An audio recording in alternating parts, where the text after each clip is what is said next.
Hi, welcome to Clarke Auction's November 9th Fine Art Auction Preview. I'm going to share with you some of the highlights and interesting works in the sale. I'm going to begin first with this charming portrait of Jean, the daughter of Ray Sloan Breeden. It's lot number 56 in our sale, and this is just a wonderful, charming image by this New Hope Impressionist artist.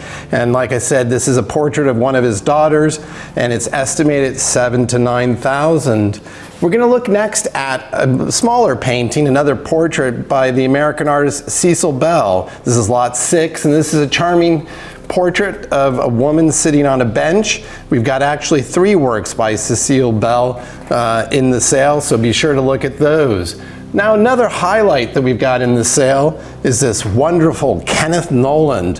This is lot 40 in the sale, and this is the great example of this color field artist's work. It's a mixed media work, and it comes from a private collection in Westchester that was given directly to the consignor by the wife of the artist. And this is, again, lot 40 in the sale.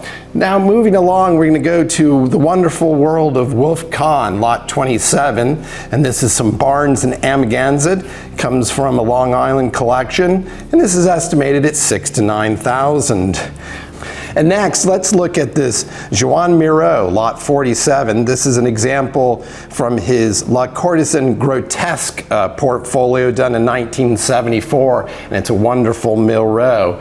Above that, we have a charming work by the Hungarian artist Bela Kadar. This is lot 46, and we have it estimated at $1,000 to $1,500, and it's a charming little portrait of a woman there, and it comes from a Manhattan collection. Moving on, we have some more Cecil Bell here.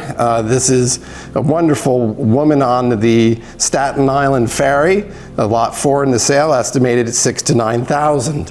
I now would like to focus on lot 58, which is this really dramatic poster or portrait by Philip de Laszlo, the Hungarian artist working in England. And this is a portrait of the Reverend Henry Heschler, who helped legitimize Theodor Herzl, the father of modern political Zionism. And this is a dramatic portrait and really a wonderful work by this portraitist. Now we're going to go to the world of butterflies and Hunt Sloman. Now, this is one of 4 examples of Hunt's work that we have in the sale. This is lot 72, and it's a wonderful sgraffito painting by Hunt, and this is estimated at $6,000 to $9,000. Moving on, we go to the bunny world to show you again more as we move along. This is a really dramatic gold ground type painting by Hunt, and this is estimated at $10,000 to $15,000, and these all come from a Manhattan collection. I'd like to focus on next on this really wonderful Circle of Use de Momper the Younger. This is a 2-sided work, so be sure to look online to see the reverse of this, which has a Spanish city, and it's just a dramatic early ink drawing by a fabulous old master that we haven't quite figured out. Next, we go on to the world of Everett Shinn, and these are drawings for the book The Mystery of Edward Drood by Charles Dickens, and these are some of Everett Shinn's really wonderful sketches for that book. And then we go on to lot 45, which is Andre Duran. This is another nude drawing, comes from a Manhattan collection and estimated $8,000 to $1,200. I'd like to really pull back on this really dramatic work. Lot 55 in the sale, John Randall Bratby, the British artist, and this is just a really wonderful impressionistic display of iris flowers. Now we're going on, we got some more Hunt Slomans, a small pair of pears, lot 31 in the sale by Robert Klodecki at $8,000 to $1,200. And I'd like to finish up with this interesting work by the American critic Maurice Grosser, estimated 6 to 9, and it's a view in Tangiers, and really just got a great atmospheric feel in that painting. Hi, we're now in the main gallery, and I'd like to show you some of the highlights and interesting works that we have here. I'm going to begin first with this lovely lithograph by the Spanish artist Antonio Tapas. This is lot 2, and we actually have 2 works by the artist in the sale, so be sure to look at those.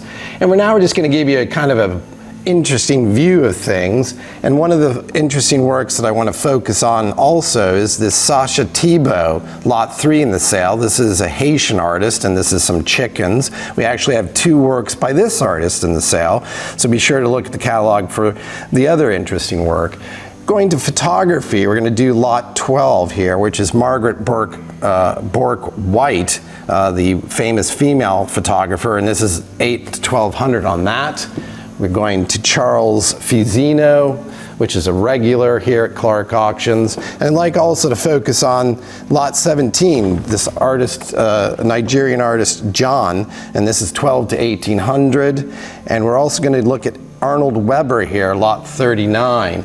But moving along, we go from a diversity of more contemporary works to the traditional 19th century works of Hugo Anton Fischer, lot 21. He's an interesting early American artist who went to California. And we just had an array of different things in the sale, from Morse Cecile Bells, Reginald Marsh's, we've got maritime works, and also I'd like to mention lot 35 in the sale, which is a Peter Shattuck. He lived in the village and died unknown, actually, but a really wonderful depiction of a moonlight scene on a farm. And we also have a diversity of things, more landscapes. Here we've got an example of a British 19th century coaching scene, perfect for over the mantle. And we even have portraits, an example of a 19th century young gentleman in military uniform. We've got more Everett Shins. And for those dog lovers, there's a lot of dogs that we have in the sale, so be sure to look at that. And I'd also like to mention an interesting portrait by Otto Walter Beck, originally from the Dayton, Ohio area, and who went on to develop the Innisfree Gardens in Millbrook, New York. So a diversity of talents by him. And we just have an array more of interesting periods, genres in the auction on the 9th. And also I'd like to mention that we have an array of water landscapes and various sizes. We have contemporary art by John R. Friedman, lot 44, this autumnal scene by the contemporary artist, and estimated at 5 to 700, comes from a Connecticut collection. The last thing I'd like to share with you is this charming and eclectic work by Paul Meltzer of an interesting chap in a fez, and which is a really wonderful painting, and we've got it estimated for a mere 3 to 500 in the sale, and it's lot 1. And with that, I'd like to say thanks for watching, and if you have any further questions about anything, be sure to give us an email or give us a call. And we also have 3 days of preview prior to the sale starting Thursday from noon to 6. And good luck at the auction.